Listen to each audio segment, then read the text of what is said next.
Hey guys, welcome. This is Deepika from mytutorialrack.com and I'm bringing to you another interview question for our Java interview prep course.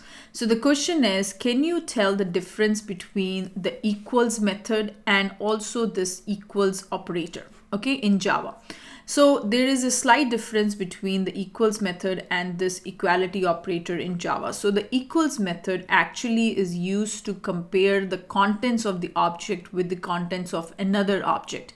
Whereas the equal to operator just compare the memory address. It sees that if two objects are pointing to the same memory location, that means those two are equal and it will return you true. Okay, this is going to return you true as long as the memory location is pointing to the same address for both of these objects. Okay, whereas this equals method, you can also override this method because this method is available in the object class, so you can easily override based on what kind of comparison you want to do, but it actually compares the contents of the object with the contents of another object. So this equals is a proper way of comparison, whereas this operator is only used to compare the memory address. So let's go ahead and walk you through the difference one by one here. So the equals method, this is a method which is defined in the object class. So object class, which is the super class for all the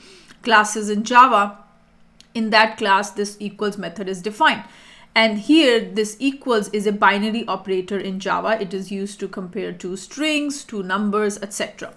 The dot equals method is present in the object class, so we can override our custom dot equals method in the custom class for objects comparison. So if you want to write, let's say an object contains, let's say we talk about athlete, right? If you want to compare two athletes, it can either be compared between with the speed of one athlete with the other athlete, right? But athlete will have its own name, will have its age and speed.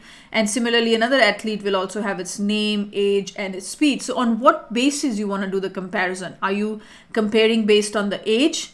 Are you comparing based on the speed of the athlete? So that comparison, that concise comparison, you can define in your equals method when you're comparing two objects. Okay, and in the case of this operator, it cannot be modified. There always compares the hash code, the memory address location. That's all they're going to compare. This method is used for, the equals method is used for checking the equality of the contents between two objects as per the specified business logic. So as I given you the example of the athlete has its name, its age, and the speed. Now, which thing you want to use for comparison? Are you interested to use age and name, both age and speed, both the combination, or you just want to compare based on the speed of the athlete? So all that you can define in your custom equals method, and based on that, those objects would be compared. Whereas this equals to operator is used for comparing the addresses, that is, it checks if both the objects are pointing to the same memory location. Now, let me explain to you with the help of an example here. So I have in my Eclipse Studio an example that is given, and let me maximize it a bit. So as you can see here, I have defined a class called string example, and inside of the main method, I have created a string which is new string. So as you know, string is immutable, and that means it cannot be modified, and string works with this string pool. Java gives you a string pool where all your strings are pooled, and if somebody is looking at the same type of string, all they're doing is the reference will be pointing to the same location, but this new string will not be created because we have the concept of string pool in Java. So here you can see str1 is equals to my tutorial rack. Now in this case, if you see here, let's say this is your string pool. Okay, now in this case, you have created a my tutorial rack, a string in this, but then you're also saying str2 is equals to my. So over here, there's another str. This is str1 and this is str2. So now you can see here the memory location is different. So in this case, if you do str1 is equals to str2, this is going to give you a false result. And as you can see here, the result of this is false.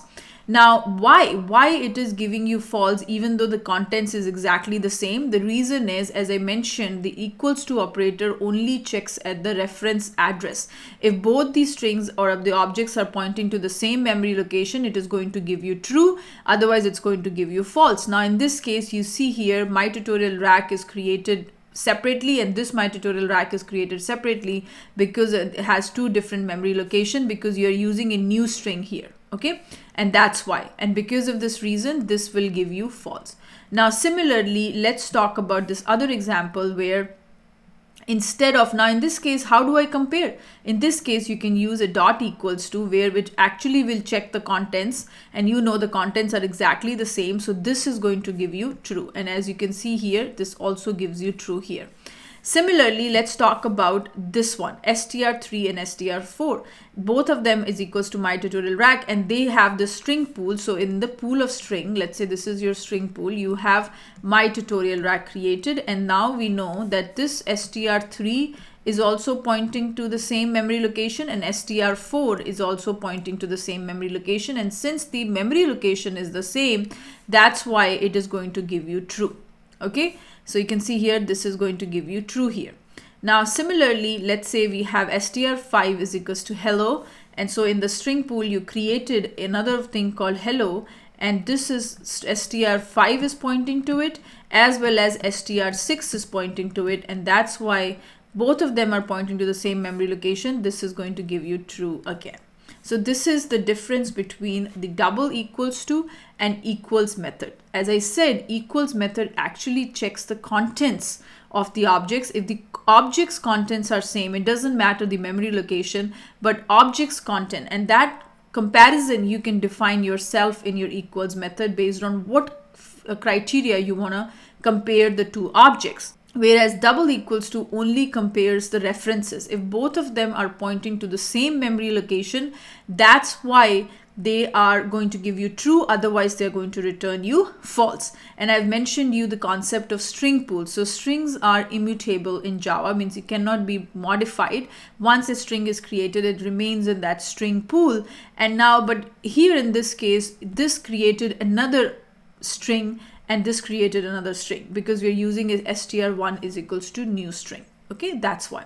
So I hope you are enjoying these tutorials, and thank you so much, and I'm going to see you in the next tutorial with another interview questions, and thank you once again.